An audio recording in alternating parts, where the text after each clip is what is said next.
I'm Jorge Hernandez, and you're watching View ABQ.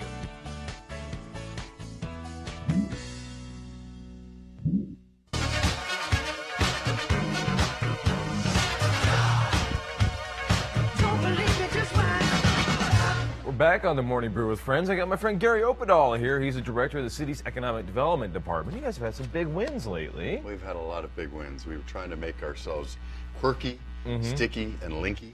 And get everybody here. Working. Good, Yeah, good. yeah. Because for a long time, Albuquerque's been struggling. You know, Sure. we were one of the last cities to pull out of the recession. Right, right. And how do you, when you took this job, I think Albuquerque was really kind of on the bottom end of that, right? How do you, when you took the job, were you just like, oh my gosh, do I really want to take this on and figure this out, or? Well, I mean, look, I'm a business guy, and when Mayor Barry says, hey, we want to make Albuquerque the most entrepreneurial city in the country, I thought, well, that's a great challenge. Right. And we've got the ingredients here. We've got all the assets we need. It's about awareness, coordination, distribution, and flow. And the best asset is our people. And that's not going anywhere, and that hasn't reduced at all. As a matter of fact, get them off the sidelines. You've seen the buzz that's been created. Now people are talking about entrepreneurism, they're talking about startups, they're talking about they can do things. Right. Every situation you face has an opportunity for an upgrade. Right. So let's find those upgrades. And where are they in Albuquerque? Where are those opportunities? Where are you seeing? Is it in tech? Is it in service businesses? Is it in, where is it? All of the above. I was at the Comcast ribbon cutting last week, 3 ribbon cuttings, and I saw Albuquerque Tortilla Factory has a now hiring sign. Flagship Foods has a now hiring sign. You know that RSI, Rural Sourcing Incorporated, came. They're moving downtown into the 8th and Silver building. Right, the old Flying Star That's down right, there. that's right. Yeah. I walked by that, and it's so dark without Flying Star there, so it'll be nice to see some life come back to downtown. Absolutely. And we need those kinds of jobs to bring life back to the city's core, right? That's right. And that's why, you know, we've got Molina moving downtown with 800 jobs, and Lagu is expanding. Right. I was just at an event with them last night. They're, you know, trying to hire another 40 critical hires. That's And great. So getting those folks downtown. We need to get Andy on the show again. It's always great to talk to him. And he's always good to talk to. Right. And Andy Lim is the guy who basically started and launched Lavu, which is one of the city's great tech success stories right now. Of course, I knew him when he was designing the website in my first medical company. Right. And then, and I think a lot of people even know him from way back in the day at ProLaw, when he was just doing some ProLaw work and helping build that company up that became a success. And those kinds of experiences lead to guys who can become these bigger entrepreneurs, right? Yeah, you know, you say bigger entrepreneurs. Entrepreneurs are important no matter what size their company are. Right. They're the 2/3 of the net job growth in the country is going to come from entrepreneurs starting companies. Yeah. And that's where we need to focus our effort. I was talking the other day to some folks who said that, you know, what we still are lacking in Albuquerque is the giant business horsepower idea, right? And do we need to recruit that big Fortune 500 company headquarters here? I think the chances are that we will grow our own Fortune 500 company. Let's talk about Scorpios for a moment. One of the big wins we've had recently is not losing Scorpios. They were being recruited back to the founders' hometown, also to Texas, Arizona, California. And they make, on that sticky part. For those that don't know, Scorpios works with some lasers, and they do some laser on a chip stuff, right? They do silicon photonics. Yeah. The holy grail of lasers is getting them out of the 3,5 category, indium phosphide gallium arsenide, which is low yield and high cost, into silicon, which is in everything we own. Right. And that's the big thing that they've done. And you know, they're going to start out hiring 400 people in a brand new site and starting next year. I love it. That'd be great. That'd be great. We need that here. That's the kind of company that. That's right. So how do you guys, as the economic development agency for the city, how do you support and grow them? So entrepreneurs stay where the community supports them and where the ecosystem exists.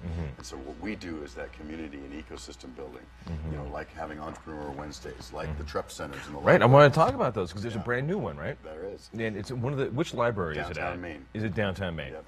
And the Trep Centers are short for entrepreneur. Right, Trep short and for entrepreneur. The Trep Centers are brand new, basically all-inclusive areas where even the librarians have been trained to help entrepreneurs find the resources they need, right? Think about librarians. I mean, they have a servant heart. They've got a master's degree in helping people find information. Master searchers for information. Master searchers. And they're trusted in the community. So when somebody who doesn't self-identify as an entrepreneur, doesn't feel included in all the things that we do every Entrepreneur Wednesday downtown, They might be doing primary or secondary research in the library, and a librarian can say, "Whoa, what are you looking at that for? Why do you look at? Oh, I'm thinking about starting a business." Really? Let's make an appointment in the Trep Center. Let's show you the physical, online, all the different resources that are Here's available how you get now. a business license. Here's how you line up an LLC. Here's the Trep journey, and here's how we can help you be on it. That's very cool. Because most people don't know what they don't know. Right. Right. Right. Yeah.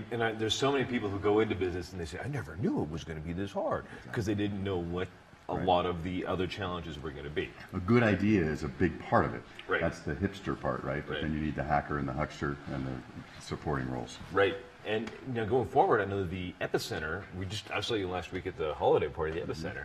What's the latest on that? What is going on with that downtown? Well, the Epicenter continues to be that entrepreneur community center with many events every week to draw people in. But that just joins in with Verge, where we had that pinball tournament. That was so much fun. Catalyst. That was so much fun. And all the things going on at Fat Pipe. I mean, we're getting a convergence in Innovation Central. C&M is right there with all of their stuff and their maker space and everything. I was just with my grandson at Hour of Code last week, and where they're teaching a whole room full of kids. It was packed with pizza and sodas, and let's start coding. And my little 7-year-old grandson learned how to code that night. Very cool. He has a certificate. He says, "I'm a coder. I'm going to take care of Grandpa when he's old." That's awesome. That is awesome. So where's the needs? I know that over the years people keep saying capital and money for a lot of the startups. Sure. Is that the biggest need, or is it still people? Is it space? What is it? It's not or, it's and. Okay. And it's 5 major things. We've got 5 strategies and 30 KPIs. But well, wait, you got 5 strategies. You got like what, a year and a half, 2 years left? 101 weeks and 4 days and 7.5 hours. Right. And not that we're counting. But we've got a lot to do in that time, and planting a lot of trees, making sure that all the things are in place to keep that flywheel turning. Right. But it's that business development, getting companies from outside, but growing inside, and supporting our existing companies and making sure they can grow and expand. And then it's your workforce talent development and working with our school systems, making sure we're producing the right kind of folks for the right jobs that already exist. And that's C&M, UNM, APS, That's right. everything. That's right, all of it. And then we've got community development, which is all about making sure that we've got a walkable, livable downtown with good transportation, it's bikeable and higher density. There. You don't know the latest on the BRT system. I do. What is going on with that? Because I'm looking forward to me, that I'm a guy who loves to walk. I love to hop on a bus. It's super easy. And you can put your bicycle in the front. And you'll really like these because you can roll your bicycle on. That's even better. This is platform to platform, pre-ticketing, so doors open. Think airport shuttle. Doors open, awesome. People get off, people get on, zoom on your way. Every 7 minutes, up and down Central, it's going to be fantastic. See, I'm the guy, I put my bike on the bus, and then I go up to Nob Hill, and then I can coast all the way back down. That's right. Go up to Nob Hill, get a beer, do some shopping, and then just lazy it all the way down home. So the 3 types of people we're trying to attract: the 28 to 32-year-old millennial, job creator, who just before they start settling down and having kids; the 50+ who's coming for a quality of life, bringing their resources, experience, maybe their companies; and then the new trend of solo workers, people who don't work actually for a big corporation, but they do their jobs independently from home, remotely, project work. Solopreneur. The solopreneur. I think I can count myself as one of those. And those folks are going to be more and more, and all of those 3 types of folks, which are the job creators of the future, all want a downtown that's thriving. They want to live in a mixed-use, higher density with good transportation. So that's what we're doing. And a great grocery store coming up and all of that stuff. Fantastic. Have you seen it recently? I've driven by it. It's going up. It should be just another 4 or 5 months. That's right. Sounds like a plan. Well, thanks for coming in, Gary. Absolutely. And we've got the Howlin' Wolves here who are going to take us in. How great are these guys? Great. You going to the big show Friday? Yes. Okay, good.